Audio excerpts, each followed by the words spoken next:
Hello प्यारे बच्चों, नमस्कार। आप सभी का बहुत बहुत स्वागत है। देखिए, गवर्नमेंट के द्वारा केवल हाई स्कूल परीक्षा वर्ष 2025 के लिए यहाँ पर मॉडल पेपर जारी कर दिया गया है, जिसका पूरा सॉल्यूशन मैं आप लोगों को करवाने वाला हूँ। संपूर्ण हल आपको इसी वीडियो में मिलेगा मॉडल पेपर का। तो आप सभी स्टूडेंट जितने भी क्लास 10th के है और वो अपना 2025 में पेपर देने वाले हैं। चलिए, तो यहाँ पर इस मॉडल पेपर का पूरा हल करेंगे। क्वेश्चन नंबर कितने रहेंगे? टोटल 23 रहेंगे। और इसमें आपको जो पेपर में आपको अंक मिलेंगे, 75 अंक का पेपर मिलेगा। 23 क्वेश्चन रहेंगे और पेज रहेंगे 8। समय आपको 3 घंटा मिलेगा। चलिए, यहाँ पर सभी प्रश्न करना अनिवार्य है। पूरा क्वेश्चन पेपर का हल करवाऊंगा। प्रश्न क्रमांक पहले का हल देख लीजिए। यहाँ पर आपको सर्वे प्रश्नः अनिवार्याः सन्ति, प्रश्नानां सम्मुखे अंकाः प्रदत्ता। यहाँ पर प्रश्न क्रमांक पहला, दूसरा, तीसरा सभी क्वेश्चन हैं आपके सामने। यहाँ पर उचित विकल्प चुनकर लिखना है। ठीक है, उचित विकल्प चुनकर लिखना है। पहला क्वेश्चन है, अस्मत् शब्दस्य षष्ठी विभक्ति बहुवचनम रूपम अस्ति। अस्मत् शब्द की षष्ठी विभक्ति बहुवचन रूप क्या होगा? तो देखिए, वयम, अस्माकम, अस्मासु, अस्मभ्यम। षष्ठी विभक्ति बहुवचन, तो इसका आंसर आपका अस्माकम होगा। अस्माकम सही आंसर आप लगाएंगे। लतायाम इत्यस्मिन् पदे का विभक्ति अस्ति। लतायाम में आपको क्या करना है? विभक्ति बताना है। तो लतायाम में जो विभक्ति हो जाएगी वो हो जाएगी सप्तमी विभक्ति। आपका सही उत्तर हो जाएगा। अगला क्वेश्चन है, युष्मान इति पदे वचनमस्ति। तो युष्मान में जो आपका वचन है वो हो जाएगा बहुवचन। बहुवचन आप सही उत्तर लगाएंगे। अगले क्वेश्चन को देखिए। क्वेश्चन नंबर 4 है आपका। प्रश्न नंबर 4 में क्या करना है आप लोगों को? रामेन इति रूपम अस्ति। रामेन में कौन सी विभक्ति और कौन सा वचन है? तो राम की अगर हम विभक्ति याद करी होगी आपने और हम बोलकर जाएंगे तो रामः, रामम, रामम, रामम है ये। और तीसरी क्या हो जाएगी? रामेन। तो तृतीय विभक्ति ये क्या हो जाएगा? एक वचन हो जाएगा। तो ऑप्शन नंबर पहला ही आपका सही होगा। अगले क्वेश्चन को देखिए। अहम श्वः विद्यालयं गमिष्यामि इत्यस्मिन् वाक्ये अव्ययम अस्ति। तो मैं विद्यालय जाऊंगा, मैं कल विद्यालय जाऊंगा। इस वाक्य में यहाँ से लेकर यहाँ तक के इस वाक्य में कौन सा अव्यय है? तो इसमें जो अव्यय है आपका वो हो जाएगा स्वः। ऑप्शन भी देख लीजिए, ऑप्शन आपका सही हो जाएगा स्वः। अगला क्वेश्चन, अधोलिखितेषु अव्ययम अस्ति। आगे जो पद लिखे गए हैं उनमें से कौन सा अव्यय है? देखिए, सा और बा और दा तो अव्यय नहीं है, लेकिन हमारा सर्वत्र जो है वो क्या हो जाएगा? अव्यय हो जाएगा। अगले क्वेश्चन को देखिए। रिक्त स्थान की पूर्ति करना है। जितने भी दोस्त हमारे लाइव क्लास में जुड़ रहे हैं, आप सभी से रिक्वेस्ट है कि इस वीडियो को अपने सभी दोस्तों को ज़रूर शेयर करें, क्योंकि ये वेरी वेरी इंपॉर्टेंट आप लोगों के लिए होने वाला है। इस पेपर का यदि आपने सॉल्यूशन कर लिया तो यूँ मान के चलिएगा कि आपको क्वेश्चन आंसर याद करने की आवश्यकता नहीं है। इस पेपर के माध्यम से भी आप हल करना पेपर सीख गए तो सभी क्वेश्चन आप हल कर लेंगे। पश्यामा इत्यस्मिन् पदे धातु अस्ति। तो पश्यामा में धातु बताना है, तो इसमें आंसर होगा आपका द्रस धातु। द्रस धातु आपका राइट आंसर होगा। लब्ते इत्यस्मिन् पदे पुरुष अस्ति। लब्ते में पुरुष है, तो लब्ते इत्यस्मिन् पदे पुरुष अस्ति। लब्ते में जो पुरुष हो जाएगा वो हो जाएगा प्रथम पुरुष। पट धातु विधिलिंग लकार उत्तम पुरुष एक वचनम रूपम अस्ति। पट धातु का प्रयोग करना है विधिलिंग लकार में, और उत्तम पुरुष एक वचन का रूप क्या बनेगा? तो इसका बन जाएगा उत्तम पुरुष पटेयम। पटेयम आपका सही उत्तर यहाँ पर होगा। अगला क्वेश्चन है, आ बहुतम इति रूपम अस्ति। आ बहुतम में कौन सा वचन है? तो आ बहुतम में द्विवचन आपका सही उत्तर हो जाएगा। अगला क्वेश्चन है निर्धनः इत्यस्मिन् पदे उपसर्ग अस्ति। निर्धनः में उपसर्ग है, तो निर्धन में जो उपसर्ग हो जाएगा बच्चों वो हो जाएगा निर। निर उपसर्ग आपका हो जाएगा। अगला है प्रत्युपकारः। प्रत्युपकारः इत्यस्मिन् पदे उपसर्गस्ति। प्रत्युपकारा में उपसर्ग है, तो यहाँ पर आपका प्रति आंसर सही हो जाएगा। यहाँ पर यण संधि है, इसका संधि विच्छेद करोगे तो आपका हो जाएगा प्रतिधन उपकार। प्रतिधन उपकार आपका सही उत्तर हो जाएगा। अगले क्वेश्चन को देखते हैं। अशुद्ध वाक्य के पीछे आपको ना लिखना है और जो शुद्ध है तो वहाँ आम लिखना है। चलो हम बात कर लेते हैं। प्रश्न क्रमांक आपका पहला है ही धन अनंतः। ही धन अनंतः मिलाकर लिखेंगे तो बन जाएगा हयनन्तः भवति। तो यह बताइए ये वाक्य क्या सही है? तो इसके लिए हम लिखेंगे बिल्कुल सही है, आम। पहले वाले में आम। दूसरा देखेंगे तवोत्तमा इत्यस्मिन् पदे दीर्घ संधि अस्ति। तो इसमें लिखेंगे आप ना, क्योंकि दीर्घ नहीं है, गुण है। दो क्लियर हो गए। तीसरा देखते हैं चोरोयम इत्यस्मिन् पदे विसर्ग संधि अस्ति। इसका आंसर भी आपका आम हो जाएगा। आगे चलते हैं विमूर्धि इत्यस्मिन् पदे बहुव्रीहि समास अस्ति। विमूर्धि में बहुव्रीहि समास है बिल्कुल, तो इसका आंसर आपका क्या होगा? आम। आगे चलते हैं अयोग्यः इति पदे अव्ययभाव समास अस्ति। इसका आंसर ना, क्योंकि इसमें नन तत्पुरुष समास है। त्रिभुवनम इति पदे द्विगु समास अस्ति। तो द्विगु त्रिभुवनम में द्विगु समास है, तो इसका आंसर आपका आम हो जाएगा। ठीक है, इस प्रकार इस क्वेश्चन को हमने हल किया है। आगे चलते हैं अगले क्वेश्चन को। जोड़ी मिला लीजिए। जोड़ी यदि हम मिलाएंगे कृतज्ञता कृतज्ञता, दूषितम शुद्धम, गच्छसि यासि, विशीर्णा नष्टः, श्वेत अश्वः, निर्धनः कृषकः। इस प्रकार आप क्या मिला लेंगे? अपनी जोड़ी को मिला लेंगे। ठीक है, गलती किसी प्रकार की नहीं करना है, लेकिन जोड़ी आपको इस प्रकार से नहीं मिलाना है। जो एक कृतज्ञता लिखा है इसके सामने सही उत्तर हमें लिखना है। क्या है हमारा? कृतज्ञता है, तो ये यहाँ पर लिखना है। दूषितम का शुद्धम को हमें यहाँ लिखना है। इस प्रकार से जोड़ी आपको मिला लेना है। चलो आगे चलते हैं क्वेश्चन नंबर 5 की ओर। पूरा पेपर का सॉल्यूशन करवाऊंगा आपको, लास्ट तक बने रहिएगा। गलती किसी प्रकार की करना नहीं है, लास्ट तक वीडियो को देखिएगा। क्वेश्चन है आपका एक पदेन उत्तरम लिखत। समागत्य इत्यस्मिन् पदे का प्रत्यय अस्ति। इस समागत्य शब्द में आपको प्रत्यय बताना है, तो इसका आंसर हो जाएगा ल्यप्य प्रत्यय। ल्यप प्रत्यय आपका पहले का आंसर होगा। दूसरा कथितुम इत्यस्मिन् पदे का प्रत्यय अस्ति। कथितुम में आपको प्रत्यय बताना है, तो इसमें आपका प्रत्यय हो जाएगा तुम,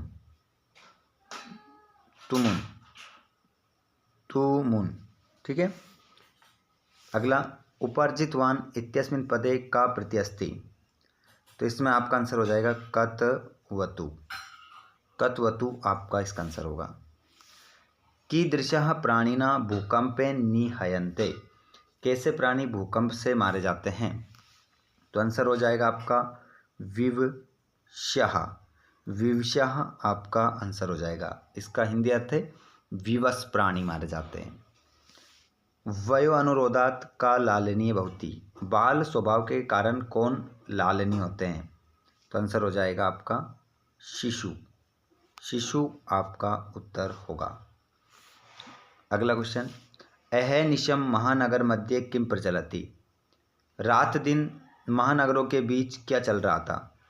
तो आंसर हो जाएगा कालाय सा चक्रम। कालाय सह चक्रम, कालाय सचक्रम आपका आंसर होगा छठे का। अगले क्वेश्चन को अब देखेंगे हम। यहाँ पर 2-2 नंबर के क्वेश्चन रहेंगे हमारे, इनका आंसर भी मैं आपको बताऊंगा। देखिए 2-2 नंबर के प्रश्नों में हमें क्या करना रहता है फ्रेंड्स, यहाँ से जो क्वेश्चनवाचक शब्द है उसको हटाना रहता है। जैसे कि इस क्वेश्चन से क्या हट जाएगा, कदा, और इसकी जगह मैं जो बताऊंगा आपको उतना लिखना है। मीना कदा दीनाम गति प्राप्नोति, मछली कब दुर्गति को प्राप्त हो जाती है। तो इस कदा की जगह आप क्या लिख देंगे, कदा की जगह आपको लिखना है सरोवरस्य। बस कदा की जगह आपको लिखना है सरोवरस्य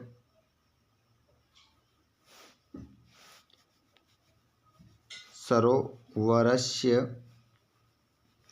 अंचति,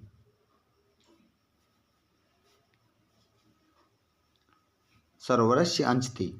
ठीक है, इसका आंसर हो जाएगा कदा की जगह, और आपका 2 नंबर पक्के यहाँ से। या आपको नीचे वाले क्वेश्चन को भी हल कर लेना है। अस्माकं पर्यावरणे किम किम दूषितम अस्ति, हमारे पर्यावरण में क्या क्या दूषित है। किम किम हटा दो, उसकी जगह आप क्या लिख देंगे, जलम, धरातलम, जलम धरातलम, वायुमंडलम, वायुमंडलम, और एक और शब्द हो जाएगा भक्षम, भक्षम। इस प्रकार आप आंसर लगा सकते हैं। और यहाँ पर क्वेश्चन क्रमांक 7वां देख सकते हैं आप, क्वेश्चन नंबर 8वां। ये क्वेश्चन तो आपके सारे बन जाएंगे। ठीक है, आपके जो चैप्टर है, आपकी जो किताब है, उसमें से सारे क्वेश्चन बन जाएंगे। इसमें कोई दिक्कत आपको नहीं आएगी। जैसे कि इसकी जगह क्या आएगा, का, और का की जगह आप क्या लिख दोगे, वाचिक कब अवैध, तो इस का की जगह लिख दो आवक्रता, बस इतना ही लिख दो। का की जगह आवक्रता लिख दो, वाची लिख दो, वाची आवक्रता भवेत, 2 नंबर आपके पक्के हो जाएंगे। अगला क्वेश्चन है, बाल भवात हिमकरा कुत्र विराजते, बाल भाव के कारण चंद्रमा कहाँ सुशोभित होता है। तो यहाँ से कुत्र हटेगा, और इसकी जगह आपको लिखना है पशुपति, पशुपति मस्तक, पशुपति मस्तक केत कच्च द्वत्वम। इस प्रकार आंसर इसका हो जाएगा। सुरभि इंद्रस्य प्रश्नस्य किम उत्तरम ददाति, सुरभि इंद्र के प्रश्न का क्या उत्तर देती है, ये भी सरल है। अगला क्वेश्चन है, सुदिया सक्यम केन से भवति, विद्वानों की मित्रता किसके साथ होती है। तो यहाँ से केन हटा दो, और इसकी जगह क्या लिख देंगे, सुधि भी। इसमें बड़ी की मात्रा आएगी भी में, इसमें बड़ी की मात्रा लगा देना। ठीक है, ये छोटी की मात्रा हटा देना, सुधि भी। ठीक है, साफ लिख देता हूँ यहाँ, सुधि भी। ठीक है, ये आंसर आपका हो जाएगा। केन की जगह लिखना है बस। ये क्वेश्चन भी सरल है, कोई दिक्कत नहीं है। क्वेश्चन नंबर 11 में हमें जो ये रेखांकित शब्द है, इनको हटाकर इनकी जगह क्वेश्चन वाचक शब्द लिखना है। कोई 2 करने हैं। ठीक है, तो बता देता हूँ। देखो, यहाँ की जगह आपको लिखना है कीदृशी, बस ये लिख दो कीदृशी, पूरा वाक्य वैसा वैसा उतार दो, पीछे इस डंडे की जगह लगा दो क्वेश्चन वाचक चिन्ह, और यहाँ पर मैया हटा दो, और इसकी जगह लिख दो कसमें, और यहाँ पर वन हटा दो, इसकी जगह लिख दो कुत्र, कुत्र लिख दो। लेकिन करना कितने, 2, हमने तीनों आपको बता दिए। पीछे क्वेश्चन मार्क लगाना ना भूलें, वरना आपको नंबर नहीं मिलेगा। आगे हम देखते हैं 12वें में क्या करना है, किसने किससे कहा। देखिए ये लाइन पढ़िए, पहले इसका अर्थ समझो और फिर बताना है आपको किसने किससे कहा था। अनृतम वदसी चेतः काका दशेत, झूठ बोलोगे कौवा काट खाएगा। तो ये बात किसने बोली थी, ये बोली थी काका ने। काका ने किससे बोली थी, पिकम, पिकम आंसर होगा। ठीक है, 2 ही करना है यहाँ पर भी। तस्या द्वे नामनी, ये बात किसने बोली थी, ये बात बोली थी लव ने। किससे बोली, विदूषक से, विदूषकम। ठीक है, विदूषकम, लव ने बोली थी विदूषकम से। 2 ही करने थे। एक और देख लीजिए, पुत्रस्य दैन्यम दृष्ट्वा अयं रोदिमि, मैं पुत्र की दीनता को देखकर रो रही थी। ये वाली बात किसने बोली, तो सुरभि ने, सुरभि। ठीक है, सुरभि ने किससे बोला?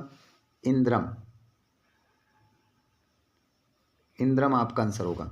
ठीक है, ये हो गया क्वेश्चन नंबर 12। क्वेश्चन नंबर 13 का आंसर देख लीजिए। प्रश्न नंबर 13 है, इस घटना को, ये जो 4 लाइन है इनको सही क्रम में जमाना है। ये आगे पीछे हो रही है, तो चलो बता देता हूँ। पहले क्या आएगा?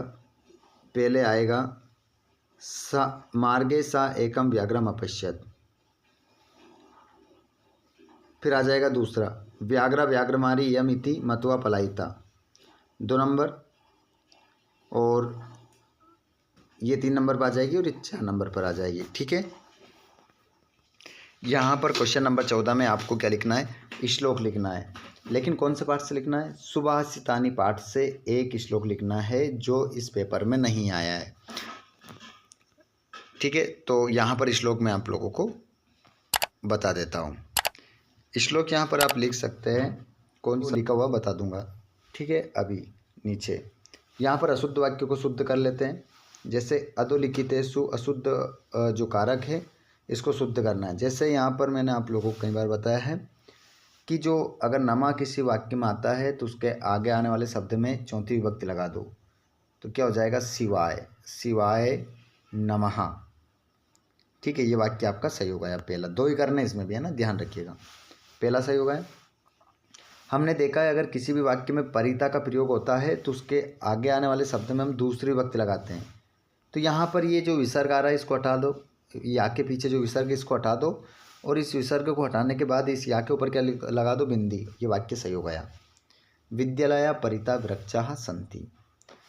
2 करने हैं, एक और कर लो। देखो, कोई भी चीज़ गिरती है, जहाँ से गिरती है, जिससे अलग होती है, उसी में हम 5वीं विभक्ति लगाते हैं।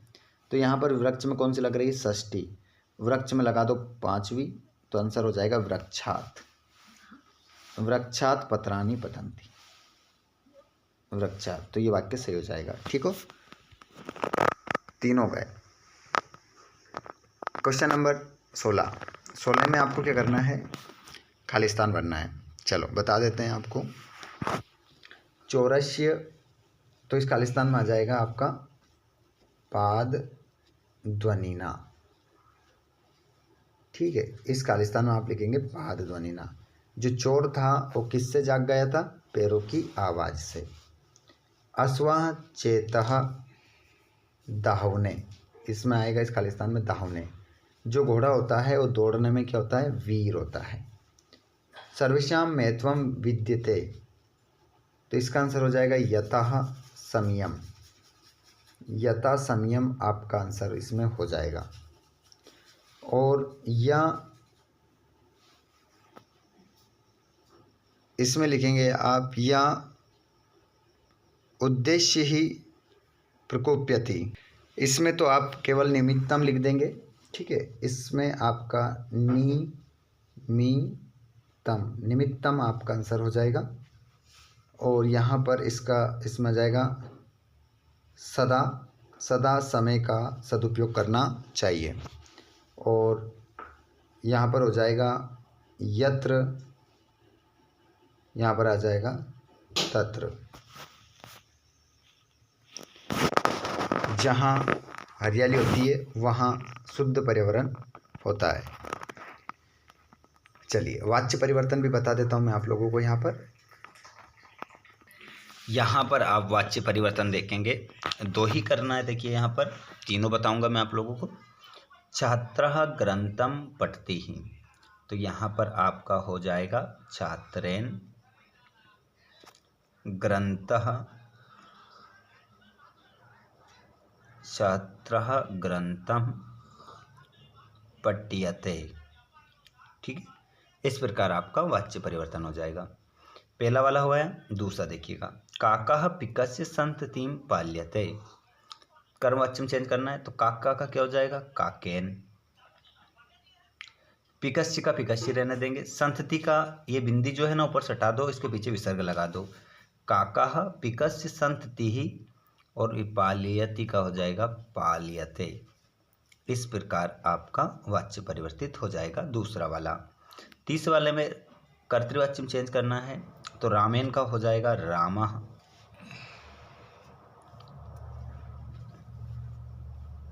विद्यालयः का हो जाएगा विद्यालयम, यहाँ विद्यालयम लिखना है हमें। गम्यते का हो जाएगा गच्छति। ठीक है, इस प्रकार आपका तीनों वाक्य परिवर्तित हो जाएंगे। प्रश्न नंबर 18 में हमें क्या करना है, कुछ पठित प्रश्न है, गद्यांश रहेगा पठित, इसको पढ़कर दिए गए प्रश्नों का उत्तर हमें देना है। तो देखिए यहाँ पर क्वेश्चन है ये, इनका आंसर भी मैं आप लोगों को ऊपर ही बता देता हूँ, आंसर डायरेक्ट बता देता हूँ। कृषकाय का आसित, तो इसका आंसर हो जाएगा कृषका। अभियुक्ता, इसका आंसर आपका अभियुक्ता होगा, अभियुक्ता आंसर हो जाएगा। और उभौ स्वम कुत्र स्थापितवन्तो, दोनों ने उस मरे हुए व्यक्ति को कहाँ रख दिया था, तो इसका आंसर आपका चत्वरे हो जाएगा। ठीक है, चत्वरे। और बाहर वेदनाया का कृदंती, इसमें तो बाहर वेदना से कौन रोने लग गया, तो अभियुक्त आंसर होगा इसका भी,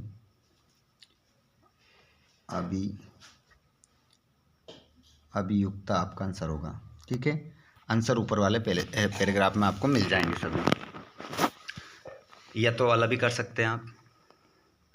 नीचे वाला देख लीजिए, इसमें श्लोक दिए हैं, पढ़कर उत्तर देना है। तो चलिए यहाँ पर ये इसके आंसर करवा देता हूँ मैं आप लोगों को। पशुना भी कीदृशा अर्था गृह्यते, पशुओं के द्वारा क्या ग्रहण किया जाता है, तो आंसर हो जाएगा उदीरितो अर्थः, पहले का। और बुद्धिया कीदृशी भवन्ति, तो यहाँ पर आपका आंसर हो जाएगा परिंगित ज्ञान फला, यहाँ तक। ठीक है, और पंडितो जना किम उहति, तो यहाँ पर हो जाएगा अनुअक्तम उहति। ठीक है, तो इसमें भी क्या करना है, हमें दिए गए नाट्यांश में से ढूंढकर नीचे दिए गए प्रश्नों को उत्तर देना है। तो देखिए देख लेते हैं। ठीक है, जैसे तपोवन वासिना कुशस्य मात्रम केन नामना हावयंती, तपोवनवासी कुश की माता को किस नाम से बुलाते हैं। ढूंढने की भी आवश्यकता नहीं, हमें वैसे याद है। ठीक है, तो यहाँ पर आपका आंसर हो जाएगा देवी, देवी थी। दूसरे में कश्या द्वे नामनी, किसके दो नाम थे, मातु, आंसर हो जाएगा इसका मातु। और कुशलव्यो मातरम वाल्मीकि केन नामना हावयति, कुशलव की माता को वाल्मीकि जी किस नाम से बुलाते थे, तो यहाँ पर आपका आंसर हो जाएगा वधुरीति, है ना, वधुरीति, वधुरीति आपका आंसर हो जाएगा, छोटी मात्रा लगी। ठीक है, यहाँ पर इसको भी आप आंसर देंगे तो यहीं से मिल जाएंगे, कोई दिक्कत नहीं है।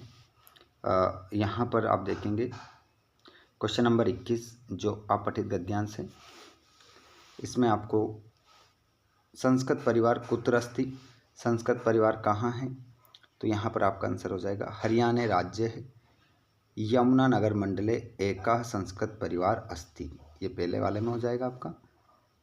और प्राध्यापका कस्मे शतम रूप्यकाणि दत्तवान, तो इसका आंसर आपका हो जाएगा युकस्य प्रतिभां दृष्ट्वा अध्यापकः अभिमन्यवः शतम रूप्यकाणि दत्तवान, यहाँ तक हो जाएगा। अगला, अध्यापक अभिमन्यु शतम रूप्यकाणि किमर्थम दत्तवान,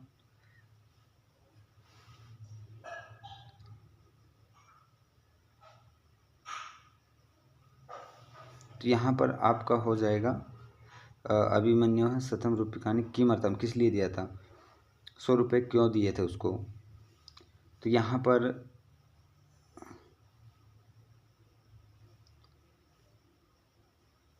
पर यहाँ से लिखेंगे आप